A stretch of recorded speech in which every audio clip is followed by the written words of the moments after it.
Nếu Tư Mã Ý không tạo phản, Tào Ngụy có thống nhất được Tam Quốc. Nếu dựa vào năng lực của Tào Sảng và nhà Tào Ngụy giai đoạn về sau, liệu con cháu Tào Tháo có thể thống nhất được Tam Quốc?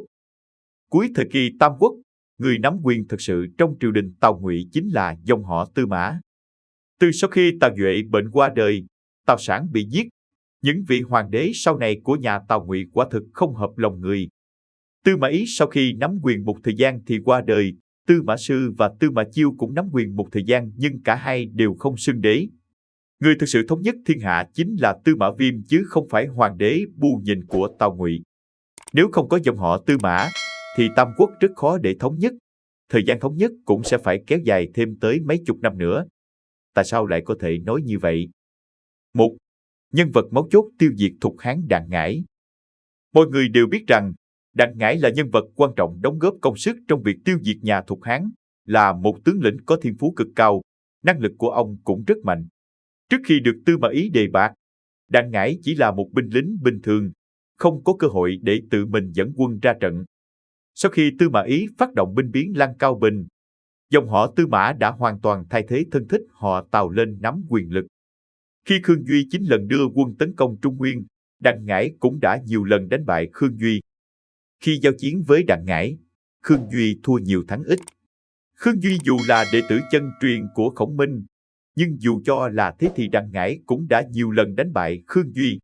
Việc này đã nói lên một điều, nếu bỏ qua bối cảnh Thục, Ngụy, xét về mưu lược, Đặng Ngải có mưu cao hơn Khương Duy.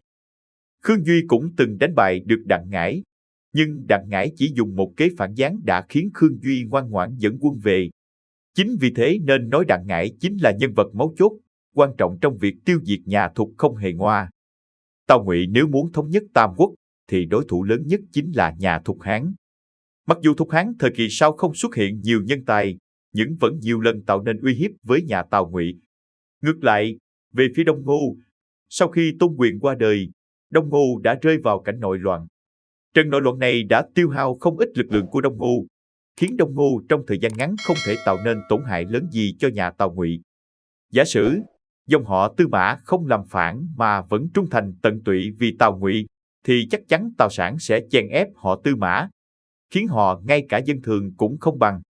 Việc đưa quân đánh trận chắc chắn vẫn sẽ do Tào Sảng đảm đương, mà thực lực của Tào Sảng và Khương Duy vốn không cùng một cấp bậc.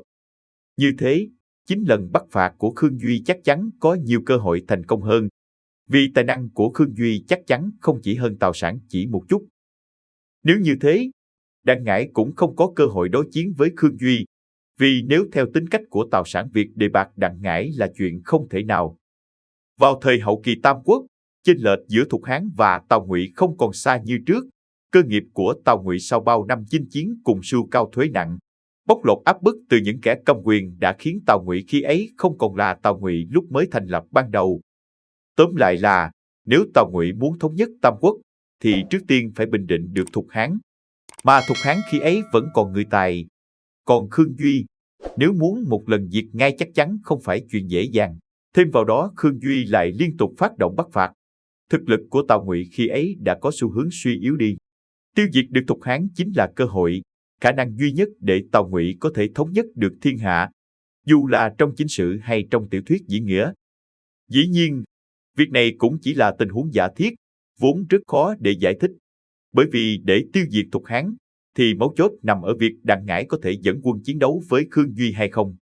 Nếu Tào Sảng có thể nhận ra được điểm này, Tào Ngụy sẽ có cơ hội lớn để thống nhất Tam Quốc. 2. Nhân vật quan trọng trong tiêu diệt nhà Ngô Dương Hổ. Dương Hổ là con rể là Hạ Hầu Bá, có thể nói là người có quan hệ thân thích với chính quyền Tào Ngụy.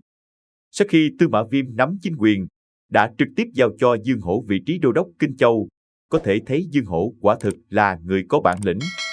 Sau khi Đặng Ngải tiêu diệt nhà Thục Hán, Tư Mã Chiêu vì vui mừng quá độ, không bao lâu sau thì mắc bệnh qua đời.